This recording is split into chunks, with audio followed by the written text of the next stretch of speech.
그 우리 한국 축구 대표팀들이 아시안 게임에서 이제 어저께 결승전을 앞두고 있었던 상황에 대해서 잠깐 말씀을 드렸는데,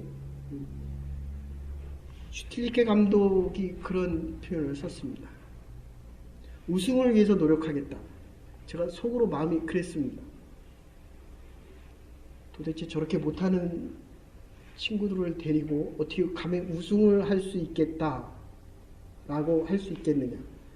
근데 어쨌든 저희가 우승은 못했지만 대부분 그렇게 얘기합니다.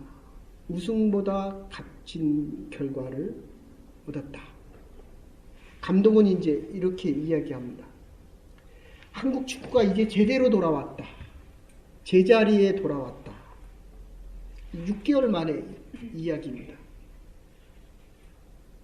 한 사람이 제 역할을 하니까 국민에게는 희망을 주고,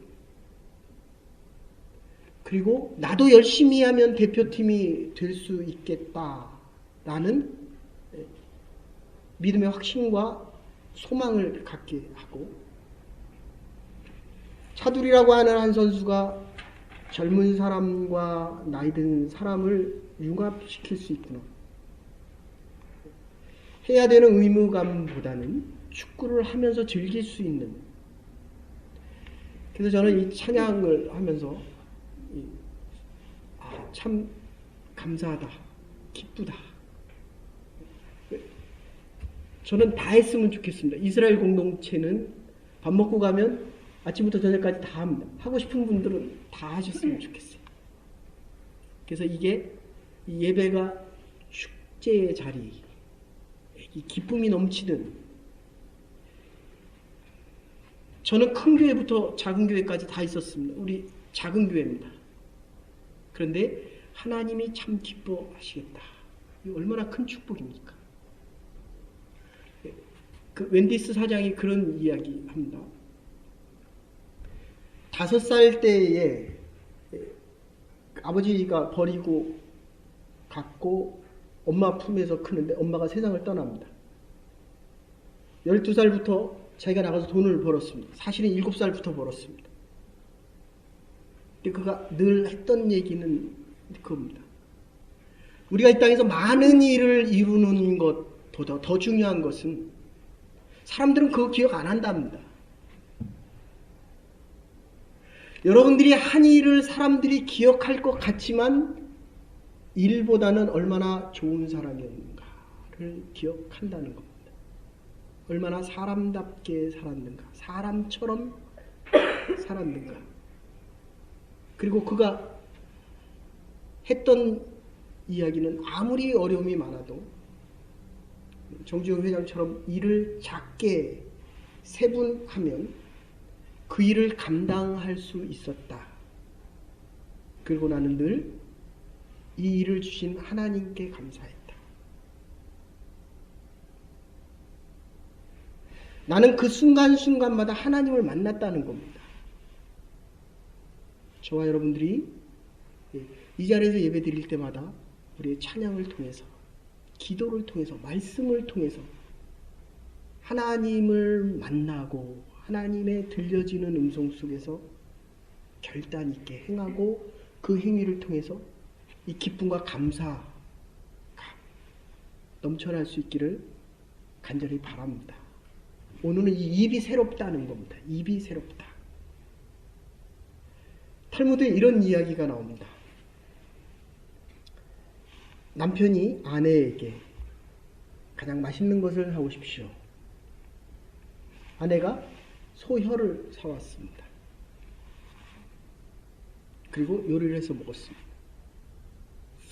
남편이 좀 있다가 이제 가장 싼 것을 사오십시오.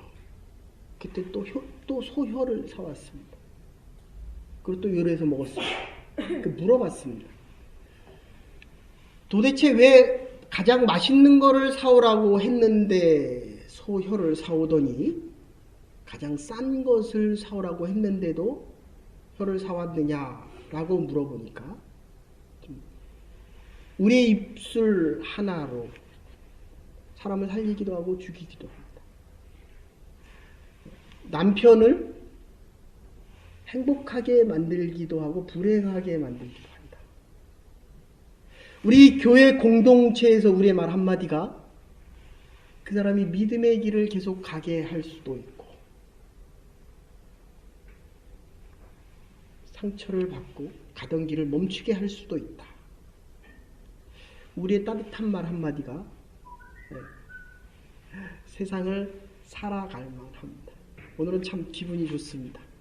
못 보던 분도 뵐 수 있고 아름다운 성가대의 찬양도 듣고 우리 국민이 축구에 대해서 새로운 소망과 희망을 가질 수 있게 하고 그리고 이 좋은 하나님의 교회에서 꿈과 비전을 오늘은 또 아침에 와서 장로님하고 또 그런 얘기도 나눴습니다. 이 교회가 지금 지하실이 없습니다. 그리고 이 교회 성도님들도 몇 분 안 되십니다. 그런데 저 뒤에 땅이 많거든요. 저 시청의 짜투리탕입니다. 이루시는 분은 하나님이지만 하나님이 행하실 것을 기대하고 소망한다. 이게 얼마나 큰 하나님의 축복입니까? 저는 사람들을 만날 때마다 특히 젊은이들을 만날 때마다 꿈과 소망이 있었습니다. 여러분을 만날 때마다 매주 만날 때마다 똑같은 마음으로 만나지 않는 것을 정말 감사드립니다. 하나님이 새로운 꿈을 주시고 새로운 소망을 주시고 하나님의 말씀 안에서 오늘 본문대로 한다면 들려지는 말들 속에서 새로운 꿈을 가질 수 있다. 이게 오늘 이사야의 이야기입니다.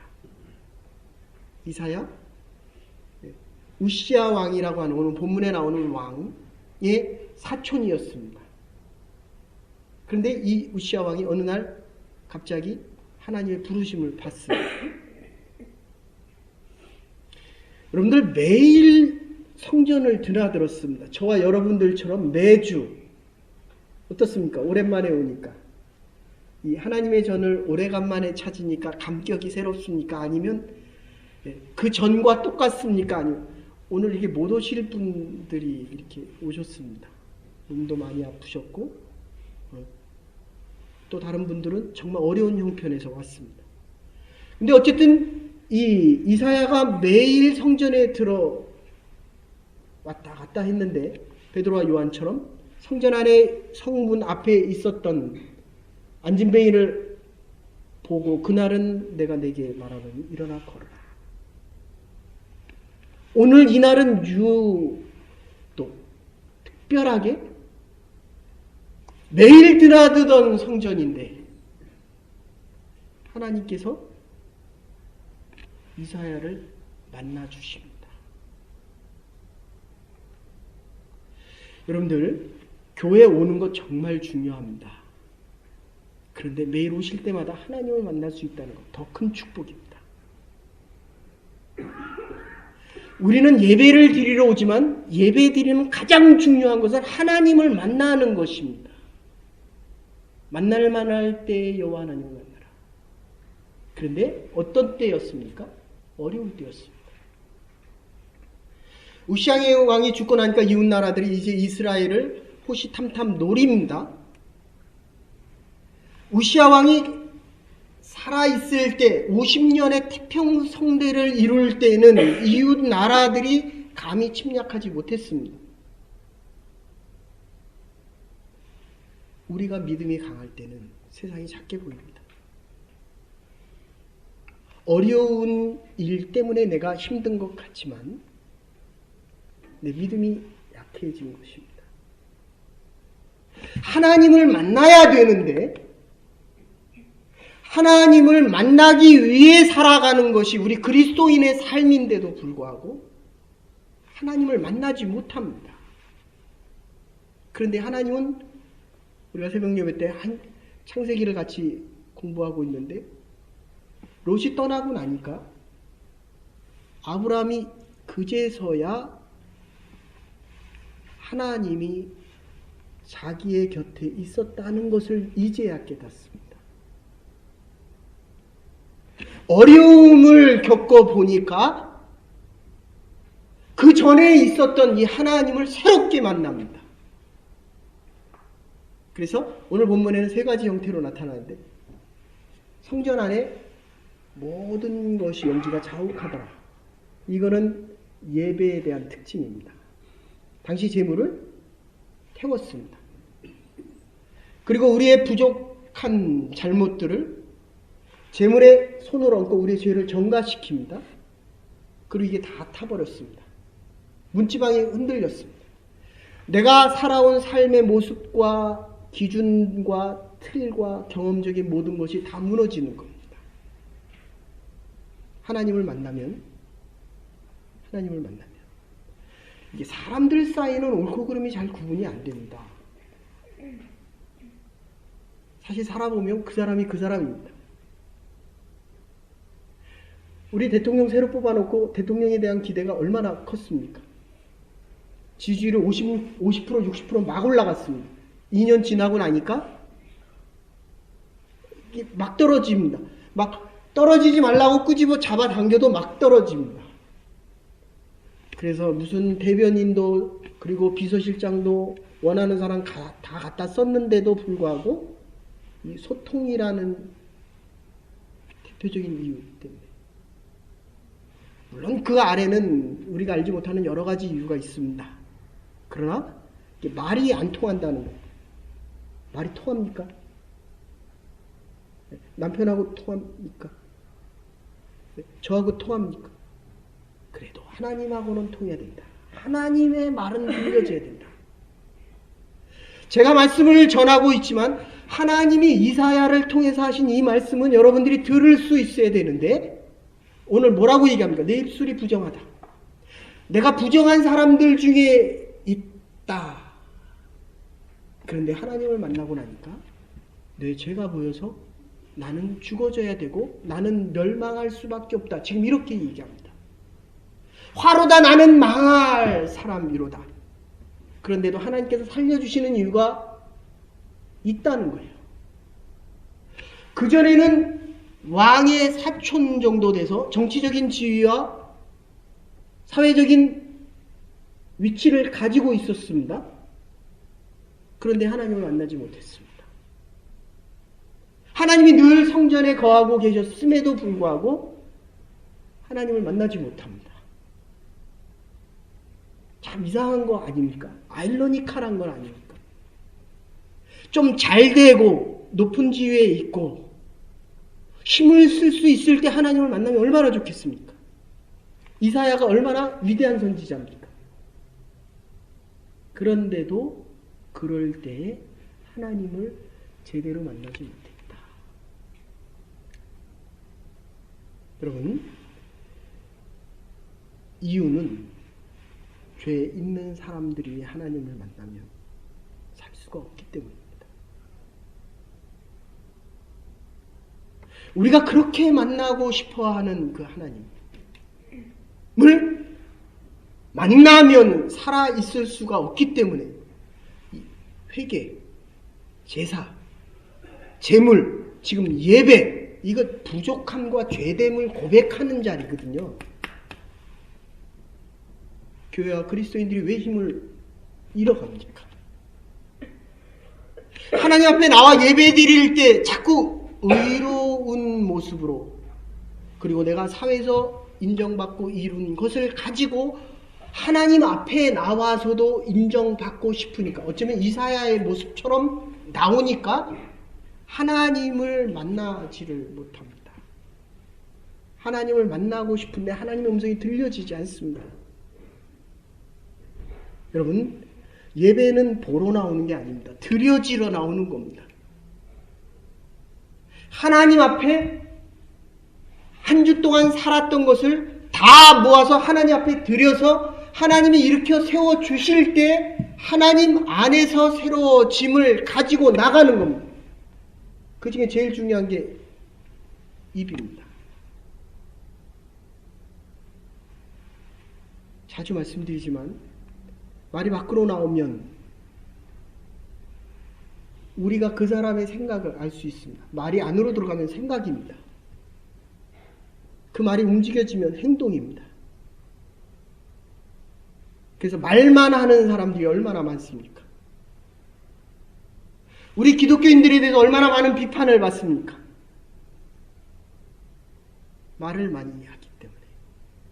말을 많이 하는 게 나쁜 건 아니지만 말대로 행할 수 있는 능력을 잃어가고 있다는 겁니다. 이 슈틸리케 감독을 보고 사람들이 그날에 말이 별로 없어요. 필요한 말이 별로 없습니다. 우리는 우승을 위해서 노력할 것이다. 그리고 우리는 무실점으로 결승에 나갈 것이다. 근데 정말 무실점으로 결승에 나갔습니다. 5게임 동안 한 골도 먹질 않았습니다. 말에 대한 약속을 지킵니다. 그러니까 리더십이 형성됩니다. 앞에 있는 사람이 공평하게 열심히 뛰는 사람들에게 기회를 더 줬습니다. 그런데 이 공평이라는 게 참 얼마나 어려운 일, 결국 친한 사람과 가까워집니다.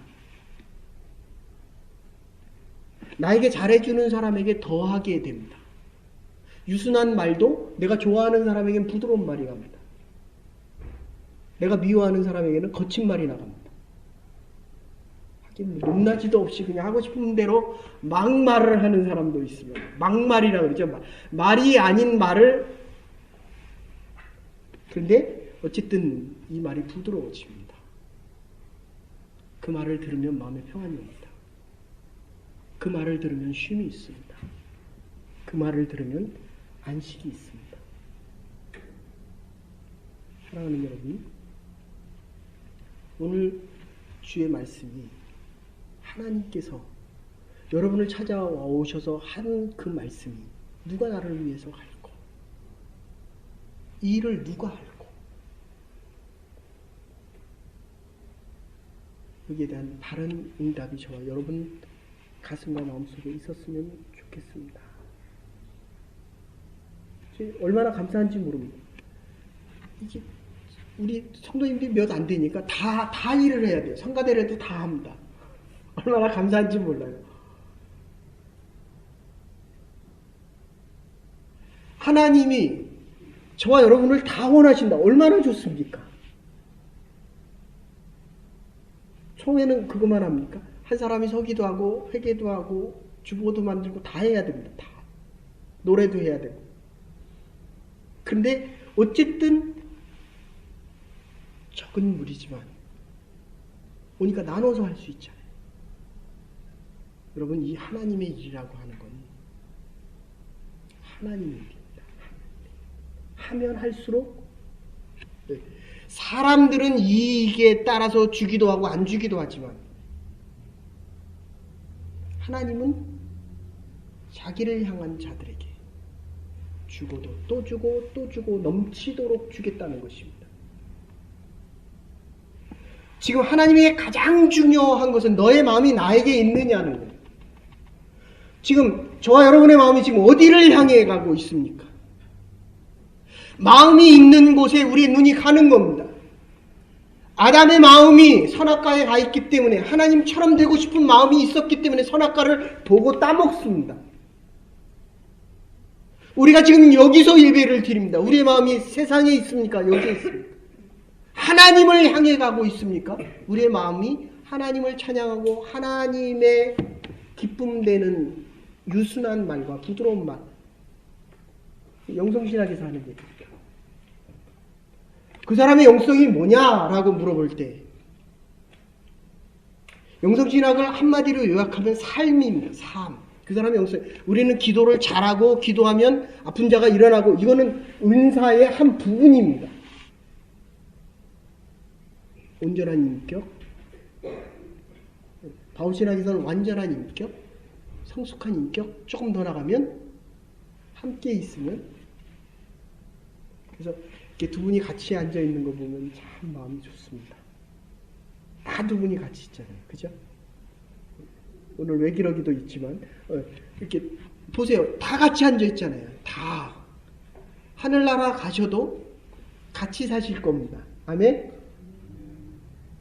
요렇게 우리가 다 모여 살 겁니다. 얼마나 큰 축복입니까? 여러분들 마지막 선택을 잘 하셔야 돼요. 제가 보니까요, 네, 여러분들이 있었던 신앙생활 때문에 이곳에 있는 것입니다. 누구와 마지막을 살아가느냐가 여러분들이 마지막 해야 될 하나님의 부르심에 대한 응답입니다.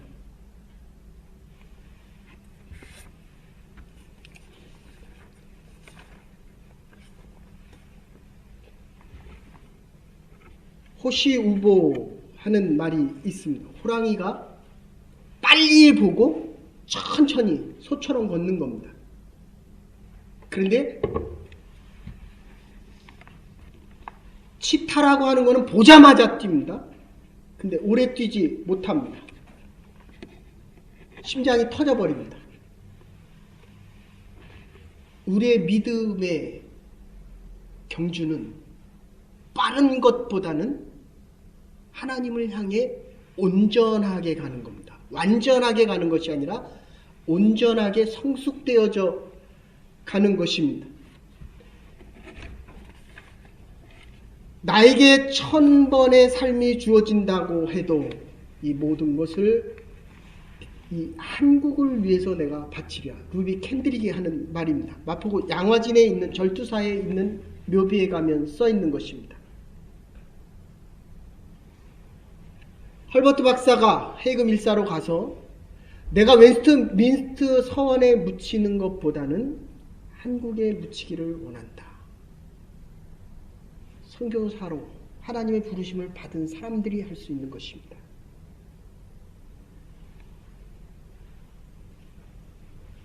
이사야에게 들려지지 않았던 말씀이 들려집니다. 이제까지 우리가 살아오는 동안에 들려지지 않은 음성이 하나님의 부르심이 지금 들려집니다. 하나님이 부르시는 그 부름에 응답하기를 원합니다. 하나님, 나를 보내 주시옵소서. 하나님의 음성을 듣고 보니 하나님 앞에 자기가 필요한 존재라는 것을 이제 새롭게 깨닫습니다. 여러분, 세상에서 불필요한 존재, 정말 내가 존재가 이게 의미가 있을까? 여러분, 세상에서 아무리 많은 일을 해도 죽음 앞에 서면 그것은 다 무익한 것이 됩니다. 세상에서 그 어떤 모습으로 살아가도 적어도 이 하나님 앞에 나와서는 이사야 같은 왕족들도 하나님을 만나고 나니까 나는 부정한 사람이다. 나는 무익한 종이다. 사도 바울이 고백했던 겁니다. 이 시간에 하나님이 저와 여러분을 부르셨습니다. 하나님이 하실 일이 있기 때문입니다. 윈스턴 처칠이 늘 얘기합니다. 내 인생은 마침표가 아니라 쉼표였다. 이제까지 살아온 여러분의 인생이 마침표가 아니기를 간절히 바랍니다. 쉼표 속에서 이제 새롭게 하나님이 보시는 것을 함께 보십시다. 하나님의 마음이 저와 여러분 가슴 안에 되새겨져서 하나님이 원하시는 일들을 함께 행하실 수 있기를 간절히 바랍니다. 하나님을 만나는 순간 망하였던 자기 자신을 보는 동시에 새로운 자기의 가치를 발견하기 시작합니다. 칼빈은 하나님에 대한 지식 없이는 자기에 대한 지식이 결코 없다고 이야기합니다. 윌리엄 캐리가 인도에 가서 7년 동안 한 명도 전도를 못했어요. 아내와 자식이 세상을 떠났습니다. 7년 동안. 그의 고백은 이 벌레 같은 쓸데없는 이 몸이 주님의 품에 안깁니다. 라고 하며 하나님 품에 안깁니다. 그런데 지금 인도 선교, 오늘의 인도에게 기독교가 들어간 것은 이 윌리엄 켈리였다고 얘기합니다. 7년 후부터 하나님이 역사를 합니다. 제가 좋아하는 말입니다. 하나님으로부터 위대한 일을 기대하십시다. 하나님을 위해 위대한 일들을 시도하십시다. 하나님께서 윌리엄 켈리를 통하여 하신 것처럼 저와 여러분을 통해서 우리가 하나님의 하나님으로부터 위대한 일을 기대할 때 하나님은 우리를 통하여 위대한 일들을 행해 가실 것입니다. 이 믿음 가지고 남은 여생 살아가는 저와 여러분들, 부름받은 주의 백성들 될 수 있기를 주의 이름으로 축원합니다. 하나님 감사합니다. 믿음의 백성들, 우리의 입술을 통하여 새로운 삶을 살아가기를 원하는 주의 백성들에게 하나님을 바라보는 이 믿음과 마음 가지고 하나님이 하나님의 교회와 우리의 각 가정을, 우리의 자녀를 통하여 행하실 새로운 일들을 기대하며 살아갈 수 있는 하나님의 교회와 하나님의 백성들이 될 수 있도록 은혜와 은총 내려 주시옵소서. 예수 그리스도의 이름으로 기도 올리옵나이다. 아멘.